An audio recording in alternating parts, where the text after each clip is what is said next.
सांसारिक सुखों में रहते हुए मोक्ष प्राप्ति का एक सफल साधन, गुरु सियात सिद्ध योग।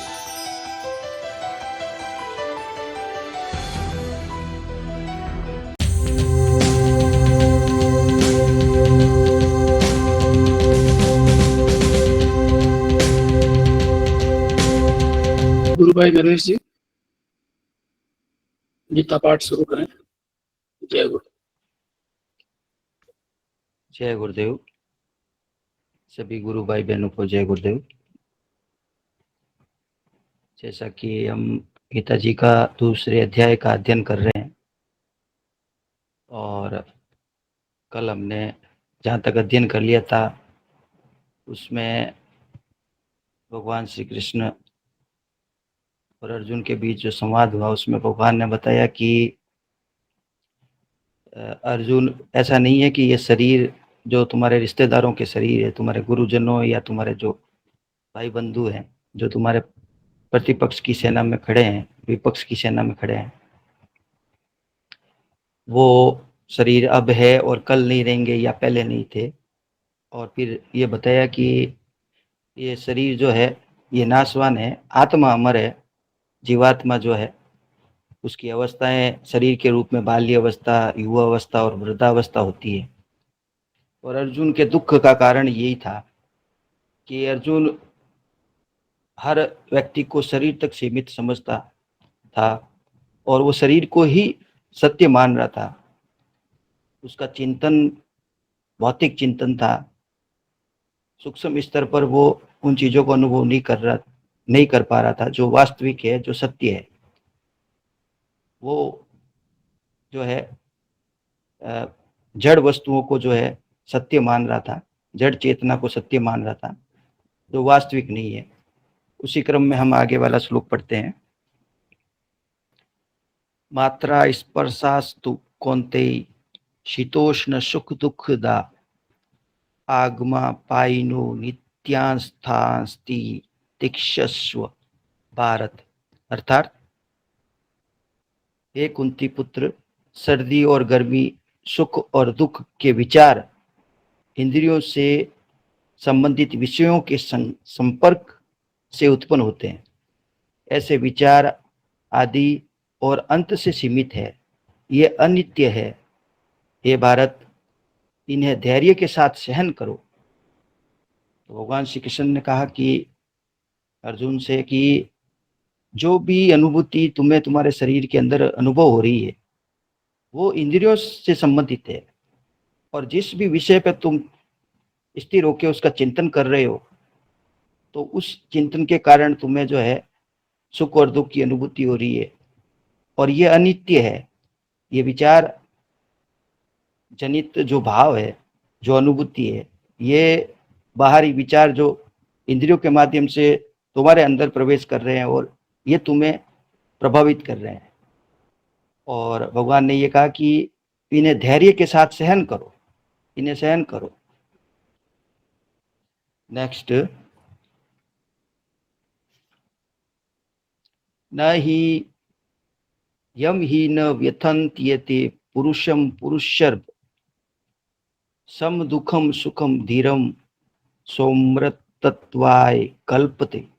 अर्थात ये पुरुष श्रेष्ठ, वह व्यक्ति जो इन इंद्रियों के विशेष वस्तुओं के साथ संपर्क से विचलित नहीं होता, वह जो सुख और दुख में शांत और समचित रहता है, केवल वही अमरत्व को प्राप्त करने के योग्य होता है। तो भगवान ने बताया अर्जुन को कि जो व्यक्ति विचलित नहीं होता है, जो सुख दुख में भी विचलित नहीं होता, सुख दुख तो आएंगे जीवन में, क्योंकि जब तक शरीर रहेगा, जब तक शरीर की यात्रा के दौरान सुख दुख, सर्दी गर्मी, वातावरण में परिवर्तन, बाहरी स्थितियों में परिवर्तन के कारण हमारे अंदर उसको हम अनुभव करते हैं।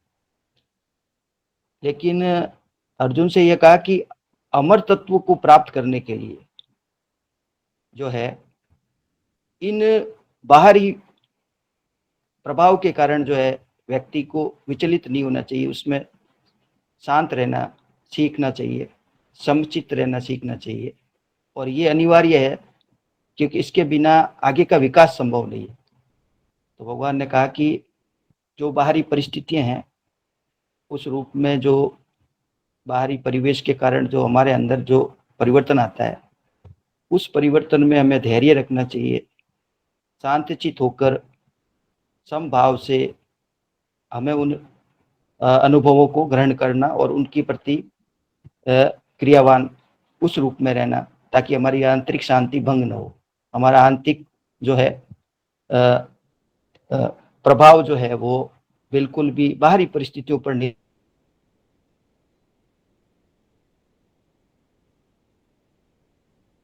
विद्यते भावो न भावो विद्यते सतः उभयोरपि दृष्टोन्तस्त्वन्योस्तत्वदर्शी भी।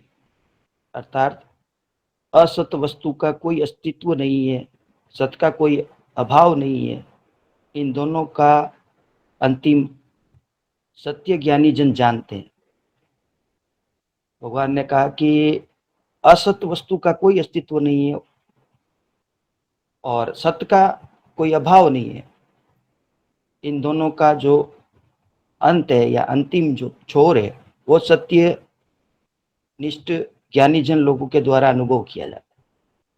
तो भगवान ने बताया कि जो हमारे अंदर जो भावों का प्रवाह है, विचारों का प्रवाह है, वो अनित्य है, वो असत्य है। सत्य तो जो है वो कभी परिवर्तित नहीं होता, ना उसका कभी नाश होता है, उस पर कोई भी परिवर्तन का प्रभाव नहीं होता है। जिस तरह आत्मा का जो है, आत्मा हमेशा एक ही अवस्था में रहती है, न तो उसे अग्नि जला सकती है, न उसे शस्त्र काट सकते हैं, और वो अनादि है, अनंत है, अजर है, अमर है। तो वो सत्य है। और जो असत्य है, जो दिखाई दे रहा है, वो कभी जल के रूप में, कभी भाप के रूप में, कभी बर्फ के रूप में अपना रूप परिवर्तित करता रहता है। उसी तरह जो वृत्ति और जो गुण, 3 गुण और 5 वृत्तियों के संयोग से जो आंतरिक रूप में सूक्ष्म स्तर पर जो परिवर्तन हम अनुभव करते हैं, वो परिवर्तन जो है अस्थायी है, वो असत्य है, वो सत्य नहीं है, वो परिवर्तनशील है। तो यही बात जो है हमारा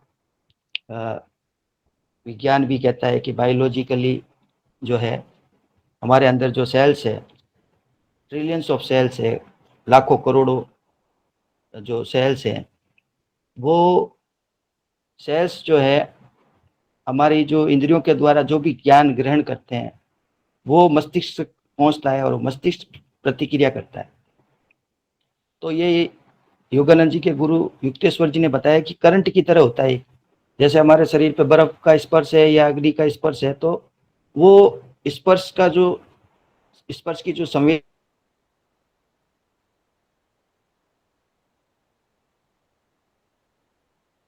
सेंसरी न्यूरॉन्स और मोटर न्यूरॉन्स, बायोलॉजी में जो स्टूडेंट्स हैं वो ये चीज जानते हैं। और ये जो सूक्ष्म जो विचार बाहर से अंदर की तरफ प्रवेश करता है, वो बड़ी तीव्र गति से करंट की तरह प्रवेश करता है। और योगी जो है, जिसने अपने मन पर नियंत्रण कर लिया है, और मन पे नियंत्रण होते ही हमारे जो 5 प्रकार के प्राण है हमारे अंदर, प्राण, अपान, उदान, व्यान और समान, ये विचलित नहीं होते, क्योंकि ये मैसेज कैरी फॉरवर्ड करने का काम उन प्राणों के द्वारा सूक्ष्म स्तर पर करंट की तरह किया जाता है। तो ये योगा अभ्यास के द्वारा बाहरी परिवेश से जो है योगी अपने आप को हटा लेता है, और अगर कोई चीज ग्रहण भी करता है तो उसमें वो शांत चित होकर धैर्य के साथ प्रतिक्रिया करता है। जिस तरह एक साधारण व्यक्ति अधीर होते हुए बात बात में मतलब जो है उत्तेजित हो जाता है, बात बात में अशांत हो जाता है, वैसे योगी नहीं करता है। योगी शांत चित होकर हर परिस्थिति को देखकर और उसका मूल्यांकन करने के पश्चात प्रतिक्रिया करता है, क्योंकि उसमें वो शांति स्थायी रूप से स्थित होती है। योगा अभ्यास के द्वारा जो नाम जप, विशेष रूप से नाम जपते जपते हमारे अंदर इतना जो है संयम उत्पन्न हो जाता है कि बाहरी रूप से जो इंद्रियां ग्रहण कर रही है, वो हमारी इच्छा पर निर्भर होता है कि हम किस चीज को ग्रहण करें या किस चीज को नहीं ग्रहण करें। इतना प्रभाव हो जाता है कि स्वामी विवेकानंद ने कहा है कि हृदय की गति भी व्यक्ति अभ्यास के द्वारा नियंत्रित करना सीख जाता है। और योगानंद जी के पिताजी को हर्निया हो गया था, तो उनका ऑपरेशन होना था, तो वो क्रिया योग का अभ्यास करते थे। तो डॉक्टर ने कहा कि आपको जो है एनेस्थीसिया लगाना पड़ेगा, क्योंकि ऑपरेट करने के लिए आपको जो है इस अंग को शून्य करना पड़ेगा। तो उन्होंने मना कर दिया कि मुझे एनेस्थीसिया लगाने की ज़रूरत नहीं है। तो बोला कि ऐसा तो फिर ऑपरेशन होगा ही नहीं। तो उन्होंने कहा कि नहीं, मुझे इस चीज़ का अभ्यास है, मैं अपनी चेतना को नीचे के अंगों तक जाने नहीं दूंगा।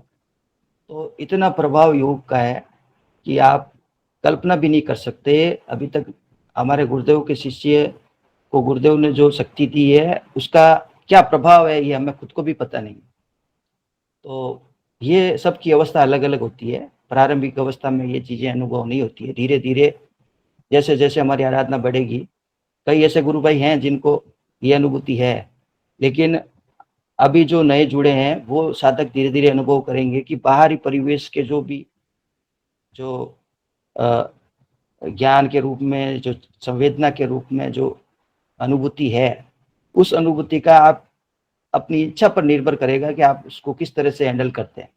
तो ये बीमारी का और जो सर्दी गर्मी का और अनुभव जो सुख दुख का है, ये सारा जो दृष्टिकोण आपका बदल जाएगा जब धीरे धीरे आपकी चेतना विकसित होगी, आपका मन पे नियंत्रण बढ़ेगा, बड़ा दिव्य रूपांतरण अंदर से हो जाता है। और योग की तो महिमा आपने सुनी तो है, लेकिन अनुभव अब आप गुरुदेव के द्वारा ज्यों ज्यों आगे बढ़ेंगे, ज्यों ज्यों आपको नित्य नए अनुभव अंदर से होंगे, और ये आंतरिक परिवर्तन जब होगा तभी आपके लिए सार्थक होगा। तो आज हम आगे बढ़ते हैं।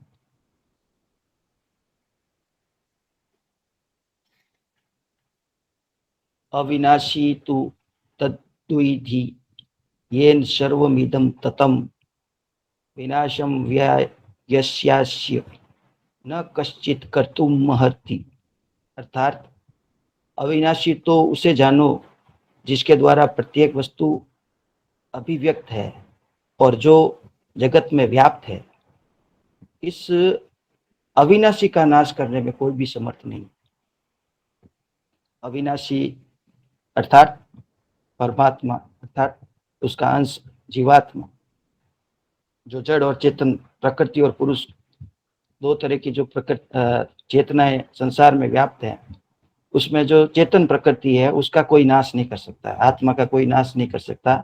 बाकी भौतिक जगत में जो द्रव्य है या जो वस्तुएं हैं, जो जड़ पदार्थ हैं, वो नाशवान है, उनका रूप बदलता रहता है और वो आज इस रूप पर दिखाई दे रही है, कल किसी और रूप में दिखाई देगी। इसका उदाहरण देते हुए भगवान ने बताया कि जैसे शरीर में जो है बचपन, जवानी और बुढ़ापा, ऐसे जो है शरीर जो है अपना रूप बदलता रहता है। वो परिवर्तनशील वस्तु जो है वो नाशवान है, और जो उसके अंदर जो जीवात्मा है वो अजर है, अमर है, वो सनातन अंश है। तो इस तरह से भगवान ने बताया कि अविनाशी क्या है और विनाशी क्या है, और ये भी बताया कि उस अविनाशी का नाश करने में कोई भी समर्थ नहीं है। नेक्स्ट, अंतवंत इमे देहा नित्यस्योक्ता शरीरिण अनाशिनो प्रमेयस्य तस्माद्युध्यस्व भारत। अर्थात ये शरीर रूपी वस्त्र नाशवान कहे गए, इसमें रहने वाली जीवात्मा अपरिवर्तनीय, अविनाशी और अनंत है। इस ज्ञान के साथ हे भारत, हे अर्जुन, तुम युद्ध करो। भगवान ने बताया कि किस प्रकार से नित्य और अनित्य क्या है, और जो अर्जुन का मुख्य चिंतन का विषय था वो यही था कि वो जिन शरीरों में जो है आत्मा को देख रहा था, उनको आत्मा समझ रहा था, वो शरीर और आत्मा अलग है। और भगवान ने उसको ये समझाया कि ये जीवात्मा अमर है और ये शरीर नाशवान है। इस ज्ञान के साथ तुम युद्ध करो, और शरीर जो है एक वस्त्र के समान है, और जीवात्मा जो है वो एक वस्त्र के बाद दूसरा वस्त्र धारण करता है। और इस तरह से जो है इस शरीर रूपी वस्त्र के लिए तुम शोक मत करो और तुम युद्ध करो। नेक्स्ट, य एनम वेति हंतारम यश्चेनम मन्यते हतम उभौ तौ न विजानीतो नायम हंति न हन्यते। अर्थात जो व्यक्ति समझता है कि आत्मा किसी को मारती है तथा जो ऐसा सोचता है कि इसे मारा जा सकता है, इसमें से किसी को भी सत्य का ज्ञान नहीं है। आत्मा न तो किसी को मारती है और न ही ये मरती है। तो आत्मा जो है अकर्मणीय है, उसमें वो कर्म नहीं करती, वो किसी भी तरह के कर्म में लिप्त भी नहीं होती, उसके ऊपर पाप और पुण्य का कोई प्रभाव नहीं है। इसलिए गुरुदेव कहते हैं कि शरीर को रोग हो सकता है, आत्मा को कोई रोग नहीं हो सकता, क्योंकि हम शारीरिक चेतना में रहते हैं, इसलिए हम रोग, सुख, दुख, सर्दी, गर्मी का अनुभव करते हैं। जैसे हम आत्मीय चेतना में प्रवेश करते हैं, हमारी चेतना का ऊर्ध्वगमन हो जाता है, तो इन अनुभूतियों का हमारे ऊपर कोई भी प्रभाव नहीं होता है और हम रोगों से भी मुक्त हो जाते हैं और कष्टों से, दुखों से, जो बाहरी परिवेश का प्रभाव है, उससे मुक्त हो जाते हैं। और भगवान ने ये बताया अर्जुन को कि अगर कोई व्यक्ति ये सोचता है कि आत्मा किसी को मारती है या आत्मा मर जाती है, तो उसका ये भ्रम है, क्योंकि ये आत्मा न तो किसी को मारती है और न ये मरती है। आगे, न जायते म्रियते वा कदाचिनायम भूत्वा भवित्वा न भूय अजो नित्यः शाश्वतोऽयं पुराणो न हन्यते अन्यमाने शरीरे। अर्थात यह आत्मा न तो कभी जन्म लेती है, न ही कभी मरती है, न एक बार अस्तित्व में आने के पश्चात पुनः कभी नष्ट होती है। यह अजन्मी, शाश्वत, अपरिवर्तनशील और सदा समान, काल के प्रभाव से अप्रभावित, शरीर के मर जाने पर यह नहीं मरती। तो भगवान ने बताया कि आत्मा के क्या लक्षण है, क्या गुण है, आत्मा किस तरह से जो अस्तित्व में रहती है, वो सारा वर्णन भगवान ने अर्जुन के सामने किया और उसे समझाया कि तू शोक मत कर, तू डर मत, और जो तेरा भ्रम है वो अनुचित है। वास्तविक रूप में आत्मा जो है कभी नष्ट नहीं होती, जन्म भी नहीं लेती, शाश्वत है, अपरिवर्तनशील है और सदा ही समान है, उसमें किसी तरह का परिवर्तन नहीं आता है। परिवर्तन हमारी चेतना में आता है। हमारा जो चेतना का स्तर है, जो चेतना मूलाधार में स्थित रहती है कुंडलिनी शक्ति के रूप में, वो चेतना ऊर्ध्वगमन करती है और उसके साथ हमारे अंदर हमारे जो चित्त, मन और बुद्धि में परिवर्तन अनुभव करते हैं। तो चेतना का प्रभाव हमें अनुभव होता है और चेतना का ऊर्ध्वगमन होने के साथ ही जो है रोगों से, कष्टों से मुक्ति मिलती है, नशों से मुक्ति मिलती है। तो उस परिवर्तन के लिए जो महत्वपूर्ण बात है वो योगाभ्यास है, क्योंकि अभ्यास और वैराग्य जो दो मुख्य बातें भगवान ने बार बार बताई कि इन दोनों के द्वारा ही मुक्ति संभव है। अभ्यास गुरुदेव ने हमें बताया है और वो अभ्यास हमें गंभीर होकर करना है। एक बहुत ही छोटा उपाय है, सारी समस्याओं का अंत एक छोटा सा उपाय है, नाम जप। ये नाम जप जितना हम करते हैं तब ये सारी बातें हमें धीरे धीरे स्वतः ही अनुभव होती है। तो इतना बड़ा विज्ञान है शब्द ब्रह्म से पर ब्रह्म की प्राप्ति। एक छोटा सा शब्द जो है वो इतना सक्षम है कि वो संपूर्ण विश्व की समस्याओं का समाधान करने में सक्षम है। वेदा विनाशिनम नित्यम य एनम जन्म वयम कथम स पुरुषः पार्थ कम धायति हंतिम कम। अर्थात जो पुरुष इस आत्मा को अविनाशी, नित्य, शाश्वत, जन्म रहित और अपरिवर्तनशील जानता है, वह संभवतः यह कैसे सोच सकता है कि यह आत्मा किसी अन्य आत्मा के विनाश का कारण हो सकती है। ये पार्थ, यह किसे मारती है? तो संपूर्ण दुखों का कारण यही है कि जीवन भर जो है व्यक्ति अपना आप को शरीर मानते हुए, अपना आप को पापी मानते हुए, अपना आप को पुण्य आत्मा मानते हुए कभी किसी भाव में आप स्वयं का मूल्यांकन करता रहता है और ये मूल्यांकन उसे जो है बार बार जो है परेशान करता है। कभी वो अपने आप को कोसता है, कभी दूसरों को कोसता है, लेकिन वास्तविक रूप में जो सनातन आत्मा है उसके प्रति उसका चिंतन नहीं होता, वो उसे अनुभव नहीं करता, उस चिंतन को नहीं अनुभव करता, उस शांति को नहीं अनुभव करता, जो कि ये प्रतीत है कि आत्मा अविनाशी, नित्य, शाश्वत, जन्म रहित और परिवर्तन रहित है। ये सोच विकसित करने के लिए ही भगवान ने जो ज्ञान है अर्जुन को दिया कि सही तरीके से उस ज्ञान को धारण कर जिससे कि तेरा कल्याण हो। तो भगवान ने जो युद्ध की प्रेरणा, कर्म की प्रेरणा, जो युद्ध करने के लिए जो प्रेरणा अर्जुन को दी, कर्म करने के लिए जो प्रेरणा दी, वो युद्ध हमारे आंतरिक रूप में जो युद्ध हम अनुभव करते हैं दिन प्रतिदिन, जो हमारे अंदर नेगेटिव और पॉजिटिव विचारों का जो द्वंद्व है वो हमेशा चलता रहता है, और उसमें जो है हम सही रूप में चीज़ों को नहीं समझ पाते, क्योंकि हम में वो आत्मभाव नहीं रहता, हम उसको अनुभव नहीं करते। हम जो माया है, जो 3 गुण हैं, उनके प्रभाव में आकर जो है हमारे चित्त की जो वृत्तियां हैं वो हमें परेशान करती है, और उन वृत्तियों के द्वारा हम उस ज्ञान को धारण कर लेते हैं, और अनुचित ढंग से हमारा चिंतन हमारे चित्त को प्रभावित करता है, मन को प्रभावित करता है, हमारी बुद्धि को प्रभावित करता है, और इसी के कारण हम दुखी होते हैं। नेक्स्ट, वांसासी जीर्णानि यथा विहाय नवानि गृह्णाति नरो प्राणी तथा शरीराणि विहाय जीर्णान्यान्यानि संयाति नवानि देहि।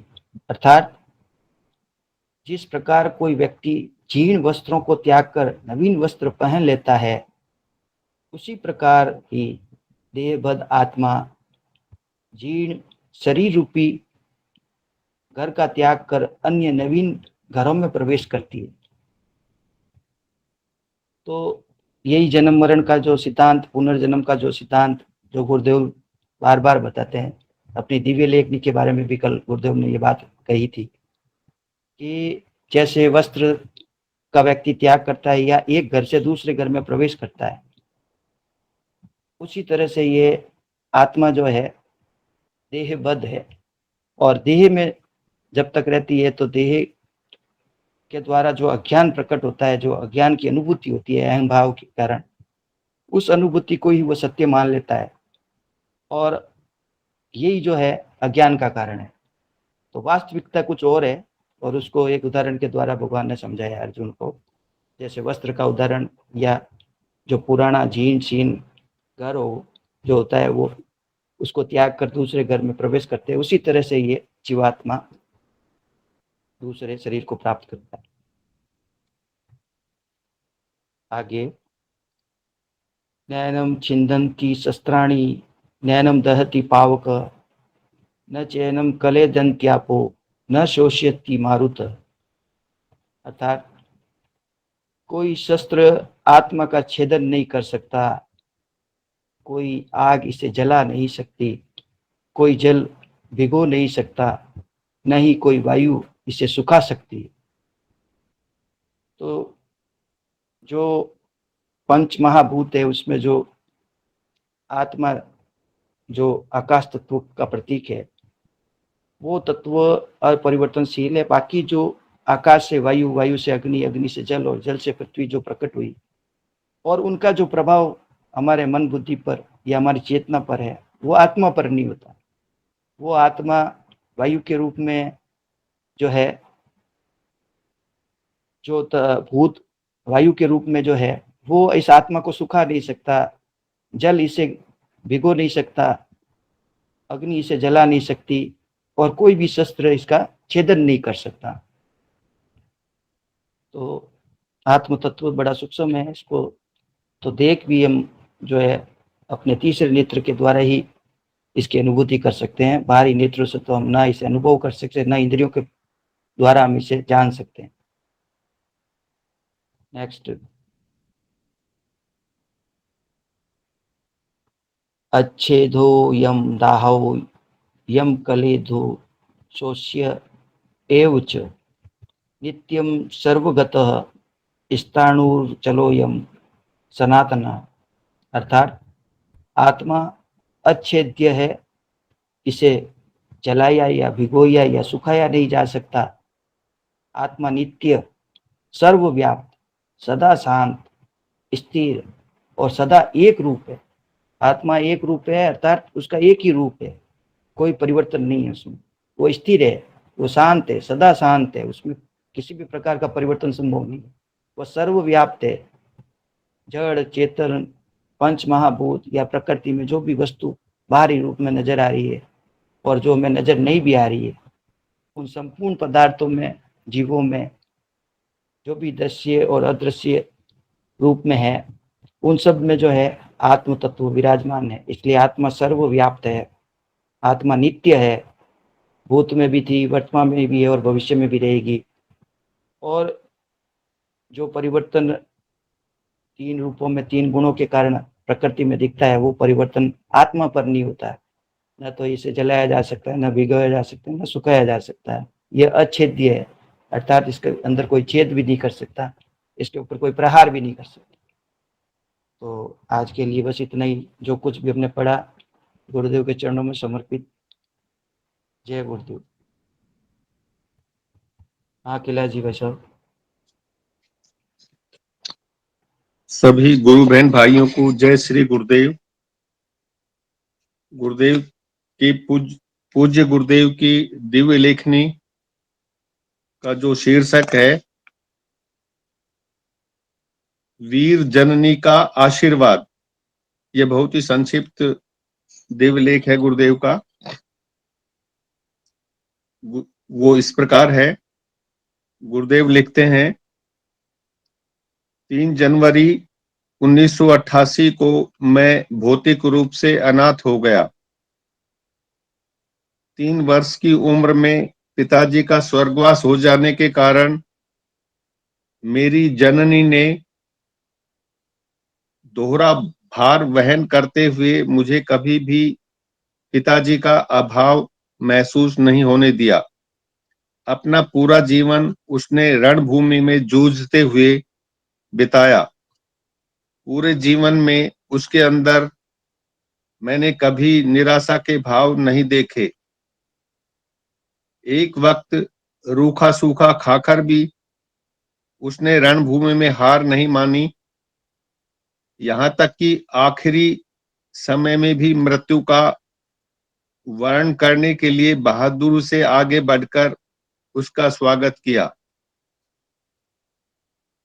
मृत्यु भय से संसार में न डरने वाले चंद लोग ही जन्मे हैं।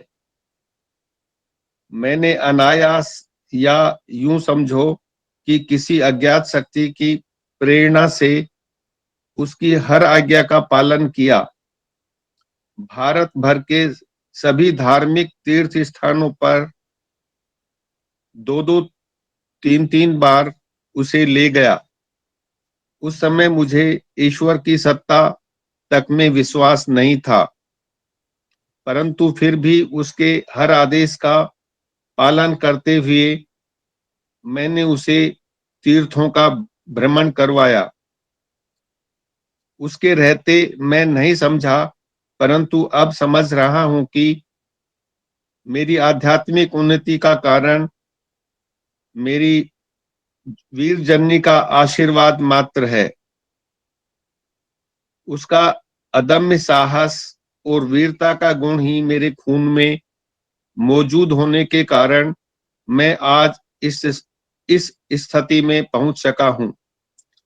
उसकी मृत्यु ने मुझे पूर्ण रूप से अपने ध्येय तक पहुंचने की हिम्मत बंधाई। ऐसी विजयी और साहसी जननी के खून से मेरी उत्पत्ति हुई। अब मैं अच्छी तरह समझ रहा हूं कि संसार की कोई शक्ति मेरा रास्ता नहीं रोक सकती है। मैं अबाध गति से अपने पथ पर बढ़ता हुआ अपने गंतव्य तक पहुंचूंगा ही।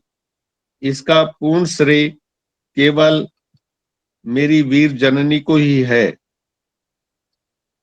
मैं अबाध गति से अपने पथ पर बढ़ता हुआ अपने गंतव्य तक पहुंचूंगा ही।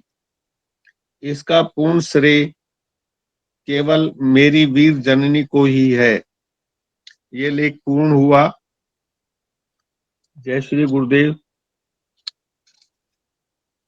अब हम गुरु चर्चा को आगे बढ़ाते हुए गुरु बहन भाइयों से निवेदन करेंगे कि अपना हैंड रेज करते हुए गुरु चर्चा को जारी रखें।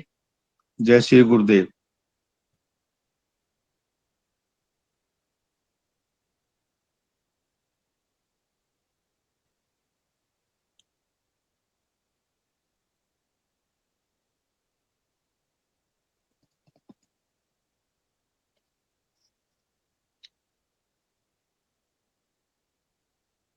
भास्कर भाई, गुरु भास्कर भाई हैं सेशन में? जी जय श्री गुरुदेव गुरु भाई। हाँ गुरु भाई जय श्री गुरुदेव। बताइए। तो जी आज आज तो मैं यहाँ से निकल रहा हूँ। कल का अनुभूति कॉटन कॉलेज स्टेट यूनिवर्सिटी में भी गया। मतलब कॉटन कॉलेज स्टेट यूनिवर्सिटी ये सबसे पुराना मतलब ये ब्रिटिश के काल में बनाया था। ब्रिटिश ने बनाया ये। मतलब 125 ईयर्स हो गए, 125 साल हो गए इसको। 1901 में बनाया था। तो ये बहुत प्रसिद्ध यूनिवर्सिटी है। कॉटन कॉलेज था पहले में, अभी मर्ज कर दिया, कॉटन कॉलेज स्टेट यूनिवर्सिटी बन गया। तो वहाँ एकदम बहुत अच्छी तरह से बात किया उन लोगों ने। जो ऑफिस के स्टाफ है उन्होंने खुद मेरा नंबर लिया। तो मतलब नंबर लेके मतलब बताया कि आप ये कल एप्लीकेशन देने के बाद वो लोग राजी हो जाएंगे, राजी भी हो जाएंगे बोल रहा था। तो मतलब उन्होंने बहुत अच्छा अनुभव रहा वहाँ। हो जाएगा ये प्रोग्राम, वो लोग बुलाएंगे। तो दूसरी तरफ एक एक तो नजदीक है हंडीकोई गर्ल्स कॉलेज, मतलब एक गर्ल्स कॉलेज है। वहां पर भी उन लोग मतलब प्रिंसिपल साहब को देगा। मतलब प्रिंसिपल साहब को देने के बाद वो लोग फोन करेगा बोल रहा था। मतलब क्योंकि कल वो मतलब लीव पे है प्रिंसिपल। तो इसी तरह मतलब कल का जो अनुष्ठान थे, तो कल एक बहुत बड़ा जो सिंगर का निधन हो गया था। मतलब जुबिन गार्ग। मतलब जुबिन गार्ग का निधन हो गया था सिंगापुर में। तो सिंगापुर में जब निधन हो गया था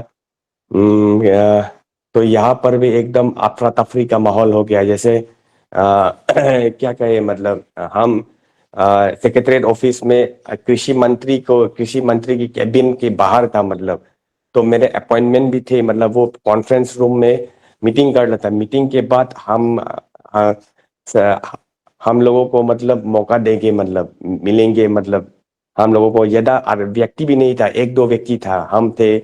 उसके बाद मतलब बोल रहा था हर व्यक्ति को मिलेंगे मिलेंगे जरूर मिलेंगे। मतलब कृषि मंत्री से मिलने का मतलब ऐसा है होता है कि वो उन लोगों को अगर इसके बारे में बताएंगे उनके जो कॉन्स्टिट्यूएंसी में, तो बहुत अच्छे व्यक्ति भी है अतुल बोरा जी। उन लोगों के कॉन्स्टिट्यूएंसी में जब हम बोलेंगे कि आपके कॉन्स्टिट्यूएंसी में ये करना है मुझे, मतलब क्योंकि आपके उनके जो कॉन्स्टिट्यूएंसी है वो भी एकदम ग्रामीण क्षेत्र में पड़ता है। तो हम इसके जो बारे में बता पाएंगे क्या आपके वहां पर करेंगे, कार्य करेंगे। तो आप मदद करना प्लीज, क्योंकि आप मदद करना मतलब रहने सहने का भी मदद करना, क्योंकि वो मदद कर देंगे, कोई बड़े इशू नहीं है। लेकिन कल क्या हुआ था, मतलब कुछ मतलब जुबिन गार्ग का निधन का न्यूज एकदम आ गया था। मतलब तो वो लोग सब तो टीवी खोल के देख रहा था कि दिखाओ दिखाओ दिखाओ दिखाओ बोल रहा था। तो मुझे तो पता चल गया है कि कुछ नहीं होगा। मतलब अभी मतलब एकदम निकल ही गया, मतलब किसी को बात ना करते हुए। तो मतलब भावुक सी हो गया था मैं उस वक्त। तो क्या है कि एक बहुत फिलान्थ्रोपिस्ट भी है, मतलब जो जुबिन गार्ग एक बहुत बड़ा मतलब डोनेशंस देते हैं, हर किसी को मदद करते हैं। मतलब तो इसके बारे में भी बहुत बुरा लगा।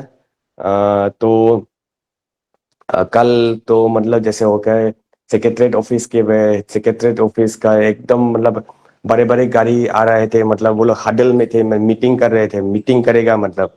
तो हम निकल गए वहां से। तो ऐसे निकला के और एक प्रोटीन टाइम, मतलब प्रोटीन टाइम में भी एक गए थे उस।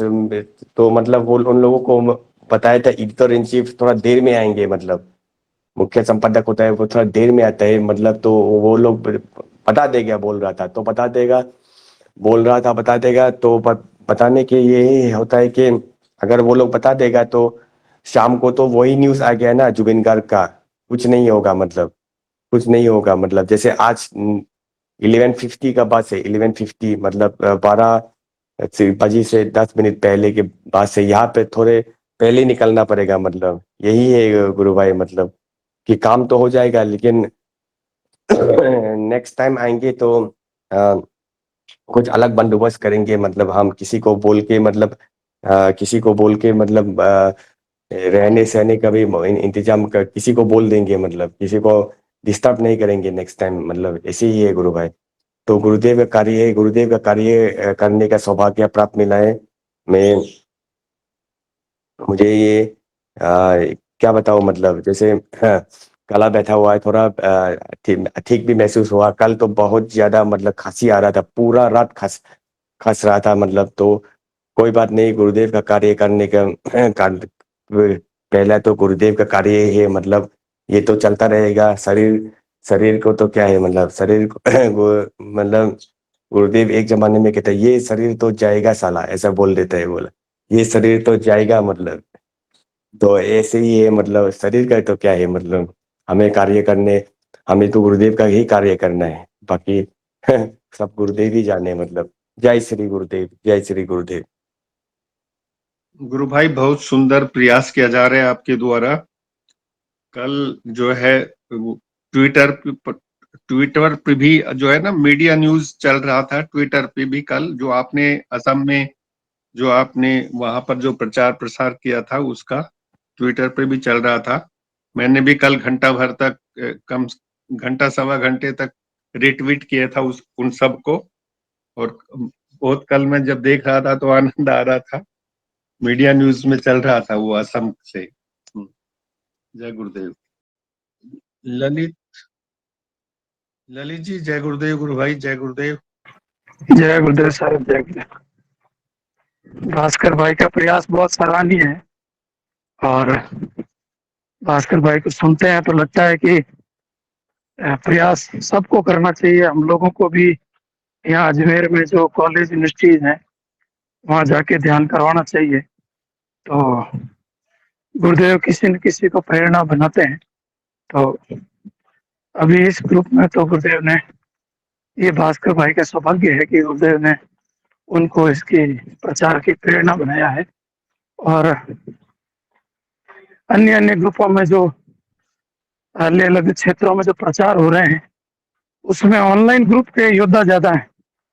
वही जगह जगह, चाहे अलवर में रतन जी और कैलाश जी भाई साहब हैं, या भास्कर भाई हैं, या इधर भावना जी एंड पार्टी टीम पूरी पंजाब वगैरह में है, या गंगानगर, तो इधर ऑनलाइन से लोग ज्यादा प्रेरित होते हैं।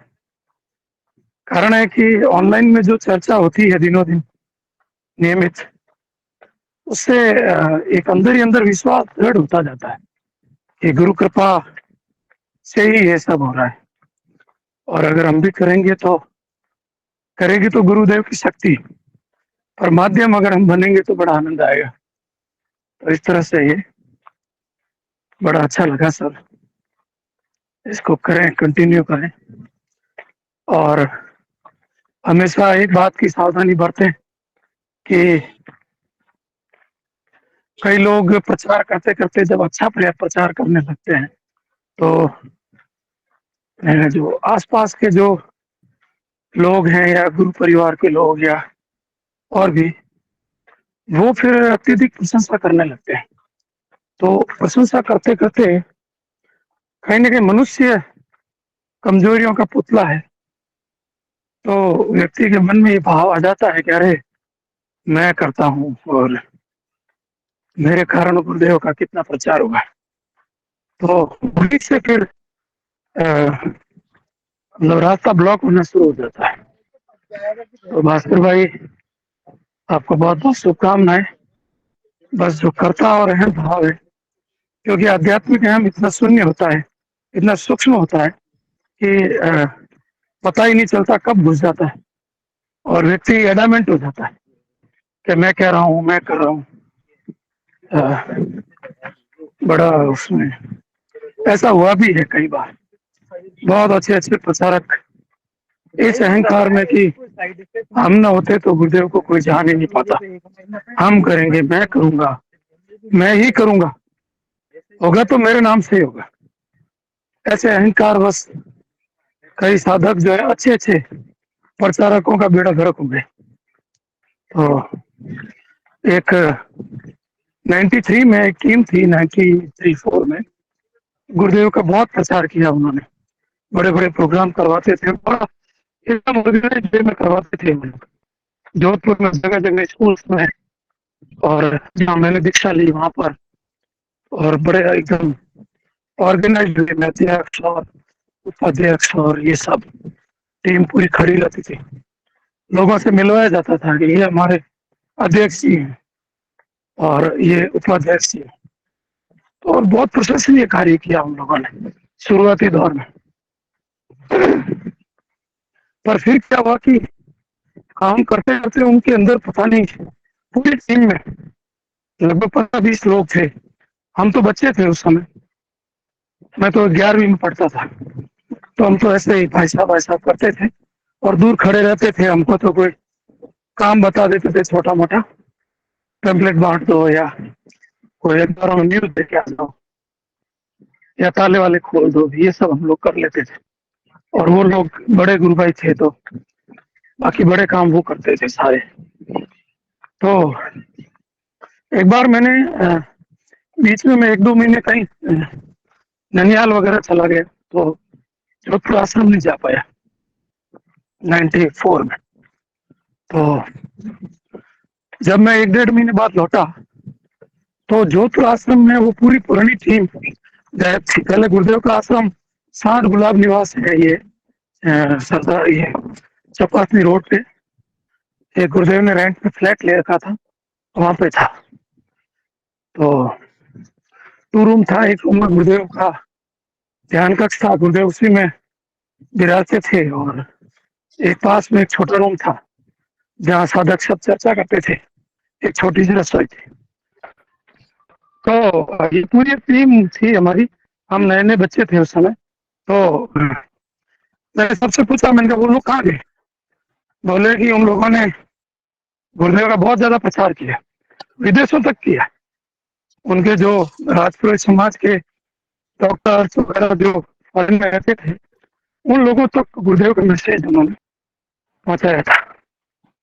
तो और अचानक से क्या हो गया, फिर और भी लोगों से बात करी तो बहुत बाद में पता चला कि उन लोगों ने गुरुदेव को टैप ही कर लिया।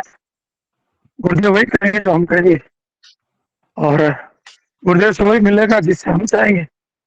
तो गुरुदेव कभी भी किसी चीज का अचानक प्रतिरोध नहीं करते थे। गुरुदेव गाड़ी चलने देते थे तो गाड़ी चलती रही। फिर वो किसी ने मुझे बताया कि जिन लोगों ने 5-6 साल लगातार रात दिन, लोकेश जी गुरु भाई थे, वो कोई गवर्नमेंट जॉब में थे और अध्यक्ष थे ओम प्रकाश जी राजपुरोहित। तो ये लोग रात दिन लगे रहते थे। हॉल इन्होंने ऑफिस के लिए अलग से ले रखा था, वहाँ ये हम लोग कई बार जाते थे। तो खूब पेपर बिखरे हुए, लिख रहे हैं किताबें, ये वो, खूब उन्होंने काम किया। तो उन लोगों ने गुरुदेव को धीरे धीरे ये प्रयास किया। लास्ट में पता नहीं क्या हुआ, बुद्धि घुमा दी, गुरुदेव ने घुमाई होगी, कि उन लोगों ने गुरुदेव को ट्रैप कर लिया और 2 लड़के बिठा दिए जिस फ्लैट में गुरुदेव थे। कोई जाता तो उसको मिलने नहीं देते थे। और अचानक से एकदम से सब लोग सफाए हो गए, सब चले गए एकदम से अपने आप ही। सब ने गुरुदेव को कहा कि गुरुदेव ऐसा ऐसा करो, तो गुरुदेव ने मानी नहीं बात उनकी। कहा कि हमको ये दिखाओ कि भविष्य में क्या होगा और हम सबकी रक्षा होगी, ऐसा कुछ उनकी डिमांड थी। गुरुदेव ने कहा मैं ऐसा कुछ नहीं करूंगा। तो वो लोग फिर गुस्सा हो गए, सबने गुट बना के, क्योंकि कई बार ये भ्रम होता है कि मैं नहीं रहूंगा तो अब इनका क्या होगा, मैं चला जाऊंगा या मेरी टीम अलग हो जाएगी तो गुरुदेव का प्रचार, अब इनका प्रचार कोई नहीं करेगा, ये अब इनका मैटर ठंडा हो जाएगा। इस तरह का उनके अंदर भ्रम था। तो वो लोग एकदम से चले गए और कुछ समय तक तो मामले स्थिरता रही, प्रचार कार्य में थोड़ी मंदी आई, पर धीरे धीरे वापस नए लोग जुटे और नई टीम बनी और नए लोग ऊर्जा के साथ वापस लगे और गुरुदेव का प्रचार उससे दुगनी गति से होने लग गया। तो मेरे कहने का मतलब यही है कि जो भी लोग सेशन का संचालन करते हैं या प्रचार करते हैं या ट्विटर चला रहे हैं या कुछ भी एनीवेयर, वो कुछ भी काम गुरुदेव से संबंधित कर रहे हैं, तो वहाँ एक बात ध्यान रखें कि यहाँ गलती की माफी नहीं है। गलती होती है आउट हो जाओगे, आउट, खेल खत्म, फिर नया आदमी आएगा। जैसा कि भगवान कृष्ण अरविंद को कहा कि तेरे से भी ज्यादा योग्य लोग बैठे हैं, पर मैं तुमसे करवाना चाहता हूँ। तो हमसे भी कई गुना योग्य लोग बैठे हैं, समय आने पर उनका भी मौका मिलेगा। और अगर हमने ये सोच लिया कि हो रहा है मैं, तो वही बंटाधार शुरू हो जाएगा। इस बात की सावधानी सभी साधक रखें कि तो बस लास्ट में मैं ये कहूंगा कि प्रचार कार्य में सावधानी बरती जाए और खुद पर पूरी निगरानी रखी जाए, और किसी भी प्रशंसा से प्रेरित होकर अपने आप को बहुत श्रेष्ठ समझ लेना या बहुत महान मान लेना, थोड़ा इस गलती से बचा जाए। जय गुरुदेव। अमर सिंह जी बोलिए। जय गुरुदेव भाई साहब, एकदम सही कहा आपने कि ये संसार सागर है और आज अपन है, कल नई पीढ़ी आएगी और ये काम रुकेगा नहीं। और अगर ये किसी को भ्रम है तो ये गलत है और एकदम बात सही है। और एक कल मेरे को एक अनुभूति याद आई कि मैं साल भर पहले वृंदावन घूमने गया था। तो वहाँ पर वापस बाजार में वापस आते हुए तब मैडम को बोला कि लस्सी पियेंगे। तो एक दुकान आई, मैं घुस गया उसके अंदर। बोला, उन्होंने क्या एक पता नहीं कैसी है, मैंने कहा एक ऑर्डर देंगे, अच्छी होगी तो पियेंगे। और जैसे ही उसको एक का ऑर्डर दिया और पीछे दुकान की तरफ मुड़ के देखा कि गुरुदेव और दादा गुरुदेव की फोटो लगी हुई थी। तो मैंने कहा भाई साहब 3 बढ़ाओ आप, कि क्या हुआ? मैंने कहा बाबा बैठा है यहाँ मेरा। तो ये बड़ा ही एक था कि पूरे वृंदावन में जिस दुकान में मैं घुसा और गुरुदेव की वही विराजमान गुरुदेव, तो बड़ा मजा आया साहब, बड़ा ये आनंद महसूस हुआ कि देखो गुरुदेव हर जगह है। जय गुरुदेव भाई साहब। बिल्कुल बिल्कुल भाई साहब, ऐसा है कि ना तो गुरुदेव किसी एक गुरु भाई के हैं, सबके हैं, सबके समान हैं। और ना किसी को ये समझना कि मेरा प्रयास बढ़ा। ये जो भावना हमारी अक्सर हम देखने में आती है कि मेरे प्रयास बढ़े, मैंने ये विचार दिया, मैंने उनको ये आइडिया दिया। कई बात सुनते हैं हम, गुरु भाई कहते हैं कि ये मेरा आइडिया है, ये मैंने इनको ये सुझाया था। ये इस तरह के भाव को लेके भी लोग पता नहीं किस तरह की गलतफहमी में जीते हैं। और जब आप काम कर रहे हो, गुरु के लिए कर रहे हो, तो फिर आप अपने आप को एक शरीर के रूप में ये मान के चलते हो कि यार ये मेरी क्षमताएं हैं, ये मेरे द्वारा हो रहा है, तो ये तो एक आपका भ्रम ही है। जब आप गुरुदेव से जुड़े थे आप कुछ भी नहीं थे, और अब आपके पास जो भी प्राप्त हुआ गुरु कृपा से प्राप्त हुआ। और प्राप्त, गुरुदेव तो कहते हैं कि आप तो जन्म से ही पूर्ण हो। अब ये जो परिवर्तन आ रहा है, ये तो जो हमारा जो पतन हो गया था, जो हमारा अधोगमन हो गया था, वो ऊर्ध्वगमन हो रहा है। वो परिवर्तन आत्मा में नहीं हो रहा है, वो परिवर्तन हमारी चेतना में हो रहा है। तो ये भ्रम हमें कभी भी नहीं रखना चाहिए। मेरा प्रयास बढ़ा। मैं कई लोग को देखा है, उनका चेहरा, उनकी बोली, कई बार मुझे बहुत दुख भी होता है और हंसी भी आती है उन पर। अब ऐसी स्थिति को जब हम देखते हैं कि कमोवेश थोड़ा हमें भी होगा, और हमें अपना मूल्यांकन करने का भी मौका मिल जाता है जब हम दूसरों में ये चीज देखते हैं कि अरे यार कहीं हमें तो ऐसी स्थिति नहीं है, कहीं हम तो। इसलिए श्री अरविंद ने कहा है कि हमेशा रिवर्स करके हमें देखना चाहिए विचार को, कि जो बाहर जो व्यक्ति जो कर रहा है क्रियाकलाप, हम उसको कोस रहे हैं कि ये गलत कर रहा है, कहीं हमें तो ये नहीं है, वो चीज कहीं हमें तो नहीं है। लेकिन मैं यही कहूंगा कि जो भी गलती करता है, जो कोई अगर इस तरह सोचता है, तो हमें उससे हीन भावना से नहीं देखना चाहिए। ये मानवीय प्रकृति है और तीनों गुणों का प्रभाव हर एक व्यक्ति के ऊपर है। और कहीं ना कहीं हमें उससे हमें कहीं हमें उससे कोसना नहीं चाहिए, उसमें किसी तरह की हमें कमी नहीं देखनी चाहिए। हमें उसके मान सम्मान में गुरु भाई है हमारा वो, इसलिए हम अगर इस तरह का प्रयास करेंगे जिस तरह का वो कर रहा है तो फिर हमें और उसमें कोई अंतर नहीं रहेगा। तो वो कर रहा है, उसको उसकी प्रकृति है, उसके संस्कार है या उसके कोई प्रारब्ध हैं, इसके कारण वो कर रहा है। लेकिन जैसा कि गुरुदेव ने कहा, ये आराधना के द्वारा परिवर्तन होता है और ये परिवर्तन सब में पूर्ण रूप से पहले पहले नहीं होता है, धीरे धीरे होता है, इसलिए परिवर्तनशील है मनुष्य। तो वो अभी फाइनल नहीं है लेकिन फाइनल हो जाएगा। तो हम उससे जो है कभी भी दुराव या द्वेष न करें, उसका अपमान नहीं करें, और उसके लिए हम प्रार्थना कर सकते हैं गुरुदेव से, गुरुदेव सद्बुद्धि सबको दें आप। हमें कमी नहीं ढूंढनी है, कमी उसमें होगी, जरूर होगी, लेकिन हमें उस कमी को नहीं देखना है, उसकी खूबियों को देखना है। और भगवान सबको सद्बुद्धि दे।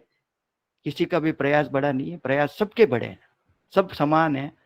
और गुरु कृपा से आज जैसे हैं हम कल वैसे नहीं रहेंगे। और आज जो हमने शब्द अगर बोल दिया किसी के प्रति, कोई गलत शब्द, आज कई गुरु भाई बहन एक दूसरे के प्रति कुछ सोचते भी होंगे और मन में सोच के ये सोच रहे होंगे कि मौका मिलेगा तब मैं उनको ये बात बोलूंगा कि उनकी ये कमी है।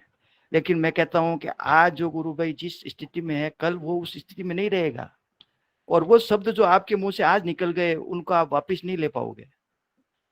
तो हमें प्रेम उसी तरह करना है उससे जिस तरह हम पहले करते थे और कल करेंगे। हमें हमारे भावों में परिवर्तन नहीं लाना है, हमें उसी रूप में देखना है। और रिवर्स करते हुए, जैसे श्री अरविंद ने कहा है, विचार को उल्टा करके देखो आप। क्या हम उसकी जगह होते तो क्या हम वैसा व्यवहार नहीं करते? तो क्या पता हम जब हमारी अगर स्थिति परिस्थिति अगर वैसी होती तो क्या पता हम भी वैसा ही करते। तो जरूरी नहीं है। देखो, प्रधानमंत्री के पद पे जो व्यक्ति बैठा है वो कैसा व्यवहार कर रहा है, वो उस स्थिति परिस्थिति में है, वो किन परिस्थितियों में है, वो हम नहीं सोच सकते, क्योंकि हम तो प्रधानमंत्री है नहीं। तो कोई भी किसी भी पद पे कोई व्यक्ति बैठा है और वो व्यक्ति के द्वारा जो आचरण किया जा रहा है वो निंदनीय है, अगर तो निंदनीय है तो निंदा भी की जा सकती है। लेकिन हम गुरु भाई आपस में निंदा करने के लायक नहीं है, हमें एक दूसरे की निंदा नहीं करनी। हम तो सब समान है, हमारे में कोई प्रधानमंत्री नहीं, कोई नीचा नहीं, कोई ऊंचा नहीं, हम तो सब समान है। यहाँ तो सब कोई पद का वो है ही नहीं, सवाल ही। तो हमको एक दूसरे को नहीं कोसना है, दूसरे की निंदा भी नहीं करनी है। हमें सकारात्मक रूप से सोच के किस तरह अगर उससे कोई गलती हो रही है तो उसका कैसे दूसरे रूप में सकारात्मक शब्दों में हम उसको सुझाव दे सकते हैं। जो एक बार शब्द मुंह से निकल गया, जो एक बार ये प्रेम का धागा टूट गया तो फिर नहीं जुड़ता है, जुड़ता है तो गांठ पड़ जाती है। इसलिए बोलने से पहले हमें सदा सोच के और बोलना चाहिए। जो भी है भगवान से हम प्रार्थना करते हैं गुरुदेव से कि गुरुदेव सबको सद्बुद्धि दे कि आप हमारे में भी परिवर्तन करो और उनमें भी करो। जय गुरुदेव। अमर सिंह जी। साहब, एक्चुअल में महाभारत में जब अपन ने सुना कि कर्ण जैसा दानवीर नहीं था, और वो चीज मैंने इस जमाने में देखी कि एक बंदे ने अपने आश्रम में इतना बड़ा कुछ काम किया और उसने ये भी कह दिया कि मेरा नाम नहीं आना चाहिए। बोलो आप, तो बड़ा काम करने के बाद बड़ी अमाउंट कोई वो रसोई में देने के बाद उस बंदे ने ये तक कह दिया कि मेरा नाम नहीं आना चाहिए। तो अब इससे बड़ा क्या उदाहरण होगा। मैंने कहा यार, महाभारत में या तो कर्ण को देखा या तेरे को देखा, मेरे मन में उसको विचार आया। जय गुरुदेव भाई सर। बिल्कुल, जो गुरुदेव का शिष्य भी नहीं है और उसने गुरुदेव के लिए अगर कुछ किया और फिर उसके बाद में ये बोला, इतना बड़ा काम किया और इसके बाद ये बोला कि भाई मेरा नाम नहीं आना चाहिए, तो मैं तो समझता हूँ ये तो बड़ी विलक्षण बात है। या तो 1000-2000 देके भी लोग 10 बार पूछ लेते हैं कि अरे यार तुमने वो पैसों का क्या किया, और जो है मेरा नाम वहाँ आगे आना चाहिए, मेरे को वहाँ ऐसा होना चाहिए। तो ये हमें सोचना है कि हम किस श्रेणी में आते हैं। हमें अंदर ही अंदर हमारा चिंतन मनन भी करना चाहिए, मूल्यांकन भी करना चाहिए। बाहरी व्यक्ति के बजाय हमें खुद भी अपना जो है ये समय समय पर करना चाहिए मूल्यांकन। हाँ, और कोई? सुमन जी, गुरु बहन सुमन जी। जय गुरुदेव सभी को, जय दादा गुरुदेव। हाँ भैया, बिल्कुल सही कहा आपने। जैसे किसी को मतलब ऐसे ज़्यादा ही सराहना करते हैं तो अहम भाव आ जाता है, तो इस बात से हमें बचना चाहिए। जैसे कल शाम को भी बात हो रही थी तो मैं तो मन में यही सोच रही थी, हम तो कुछ नहीं कर रहे थे इधर, तो मतलब भास्कर भैया जो अकेले होके असम में इतना गुरुदेव का झंडा लहरा रहे हैं, उसके आगे तो हम कुछ नहीं कर रहे हैं, मतलब थोड़ा छोटा मोटा योगदान कर रहे हैं हम तो, और ज़्यादा कुछ भी नहीं है। और कोशिश ये कर रहे थे गुरुदेव का मैसेज सब तक पहुँचे पूरे विश्व स्तर पर फैले, इसलिए ये हम कोशिश कर रहे हैं। और गुरुदेव भी करवा रहे हैं, हम कुछ नहीं, हम कोई भी वो करने वाले, गुरुदेव की कृपा से हो रहा है, गुरुदेव भी करवा रहे हैं। गुरुदेव से काफ़ी टाइम से प्रार्थना कर रहे थे, इस वजह से थोड़ा गुरुदेव प्रार्थना सुनी है तो गुरुदेव करवा रहे हैं।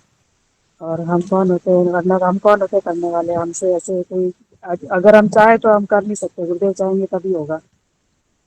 और दूसरा एक सूचना है कि जो इंग्लिश वाला भी सेशन चल रहा है, तो उन्होंने भी बोला कि इसमें अनाउंस करने के लिए बोला है कि इंग्लिश वाला सेशन जो चल रहा है सैटरडे संडे को, इंडिया का टाइम होता है 9 PM, और यूएस का टाइम होता है 11:30 EST, और इसराइल का टाइम है 6:30 PM। तो आप जितने भी सेशन में लोग हैं, आपके रिलेटिव हो, चाहे जान पहचान के हो, चाहे कोई फ्रेंड हो, चाहे यूएसए में रह रहे हो, चाहे इंडिया में हो, जो हिंदी नहीं समझ पा रहे हैं, वो इंग्लिश वाला सेशन ज्वाइन कर सकते हैं और आप उनको इन्फॉर्म कर सकते हैं। जय गुरुदेव।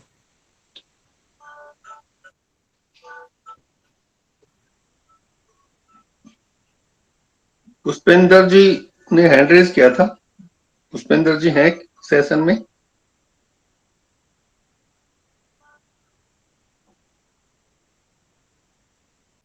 जय श्री गुरुदेव सभी को। जय श्री गुरुदेव गुरु भाई। वो ऐसे ही हो गया था जी, अंगुली लग गई थी जी। कोई बात नहीं। गुरु भाई कहाँ से हैं आप? मैं सिरसा से हूँ जी, रानिया तहसील में बड़ी गाँव। गुरुदेव से कब से जुड़े आप? भावना बहन जुड़ी हुई है, उनके बाद में जुड़ा था, अभी 2 साल हुए हैं जी। अच्छा अच्छा। हाँ। और किस तरह की आराधना चल रही है आपकी? कोई अनुभव कोई हो तो बताइए। वो बहुत बढ़िया चल रही है जी, बहुत अच्छी बहुत चल रही है, गुरुदेव की कृपा से सब कुछ अच्छा चल रहा है जी।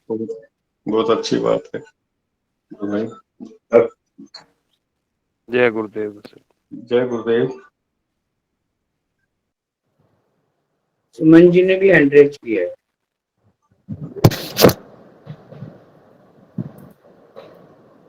रतन जी गुरु भाई, जय गुरुदेव। रतन जी।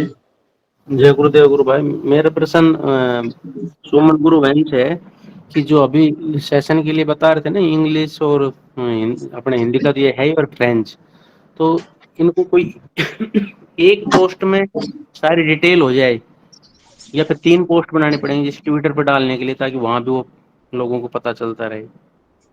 तो इस संदर्भ में थोड़ा सा मार्गदर्शन चाहता हूँ, यदि सुमन गुरु बहन सुन रही हो या खुशी गुरु बहन सुन रही हो। जय गुरुदेव भैया। एक पोस्ट में तीनों आ सकते हैं या 3 पोस्ट अलग अलग बनानी पड़ेगी? मेरा मूल प्रश्न ये है। तीनों एक पोस्ट में आ जाएंगे, बट उसमें जो कुंडलिनी अवेकनिंग वाली जो लाइन है वो शॉर्ट करनी पड़ेगी अगर हम लोग पोस्ट करें तो। अगर किसी दीदी के पास ब्लू टिक है तो वो करेंगे तो उसमें पूरा आ जाएगा। जैसे कुलदीप जी भाई साहब का कहना है कि पूरा उसमें डिटेल भी आनी चाहिए कि ये किस लिए हो रहा है, क्यों हो रहा है।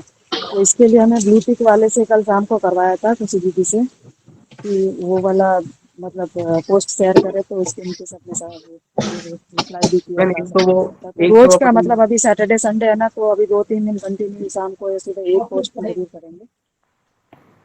और बाकी जो शॉर्ट में करेंगे तो उसमें क्या है कि थोड़ा कुंडलिनी अवेकनिंग की जो पूरी लाइन 2 लाइन आती है वो नहीं आएगी, और तीनों टाइमिंग तो आ जाएगा साथ में, बट वो थोड़ा सा लिखने वाला जो थोड़ा सा ही आएगा।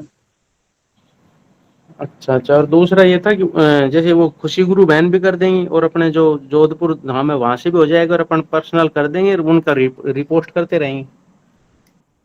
हाँ, एक तो जोधपुर की संस्था से हो जाएगा और खुशी दीदी कर देगी। हाँ। और बाकी फ्रेंच वाला वो तो बिल्कुल ही डिफरेंट है, तो उसका टाइमिंग भी अलग है। वो मैंने भैया को भेजा था, विकास भैया को, थोड़ा शॉर्ट करने को, अभी तक वापस आया नहीं। ठीक है गुरु बहन, ठीक। हाँ, एक बात मैं भी कहना चाह रहा था सुमन जी से कि जो दोनों मैसेज है, फ्रेंच वाले और इंग्लिश वाला, ये दोनों मैसेज सभी ग्रुपों में डाल दिया जाए तो क्या है कि जो भी कोई उससे संबंधित व्यक्ति है, बाहर है या यहाँ है, तो वो प्रयास कर सके।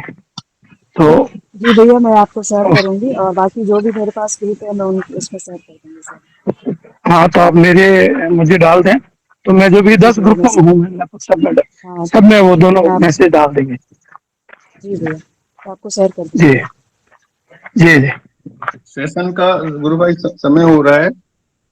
अगर कोई गुरु भाई बहन को कुछ बोलना है तो बोल सकते हैं संक्षिप्त में, वरना पीके सिंह जी को हम बुलाएंगे गुरु वंदना के लिए। जय गुरुदेव आप सभी को। जय दादा गुरुदेव। जय श्री कल्की भगवान।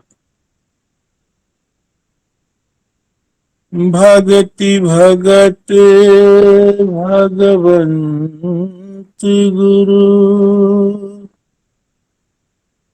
चतुर नाम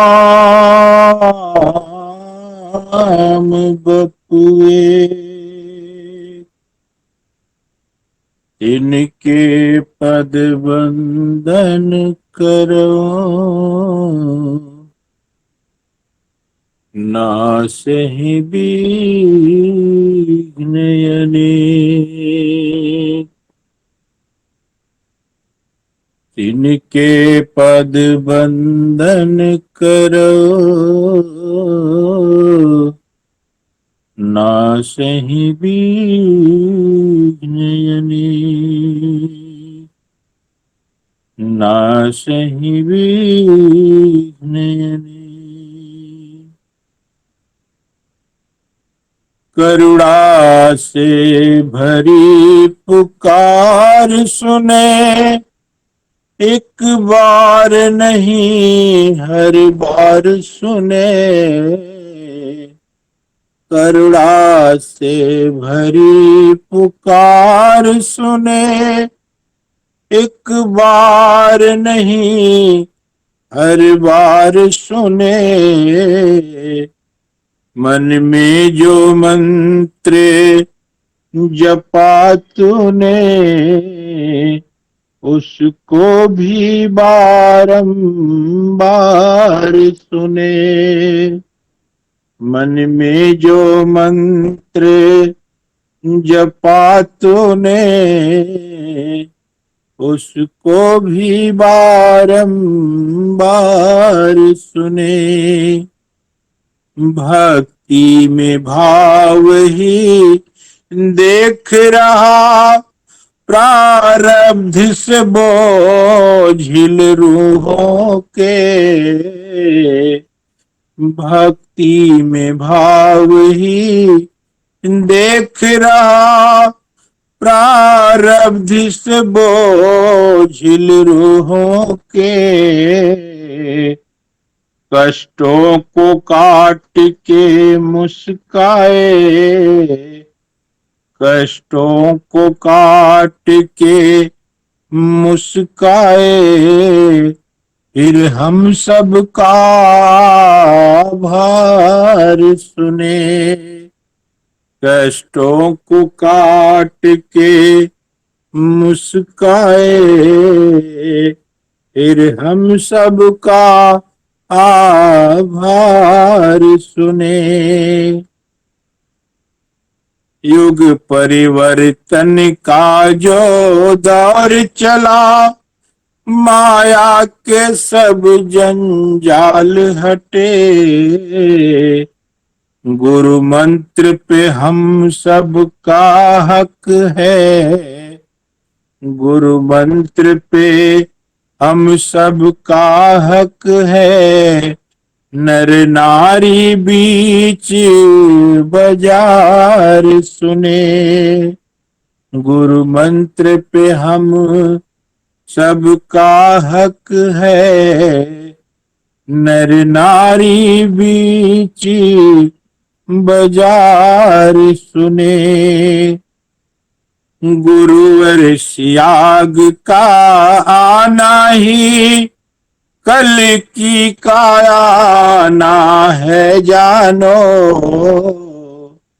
गुरुवर सियाग का आना ही कल की काया ना है जानो। और ये सुगंध अब छुप न सके, और ये सुगंध अब छुप न सके, यह देश ही क्या संसार सुने। और ये सुगंध अब छुप न सके, यह देश ही क्या संसार सुने। परम ब्रह्म हमारे गुरुवर है, इतना तो हमने भी जान लिया। परम ब्रह्म हमारे गुरुवर है, इतना तो हमने भी जान लिया। पीके की बाड़ी में साधक, पवन की बाड़ी में साधक, गुरुवर सियाग का प्यार सुने।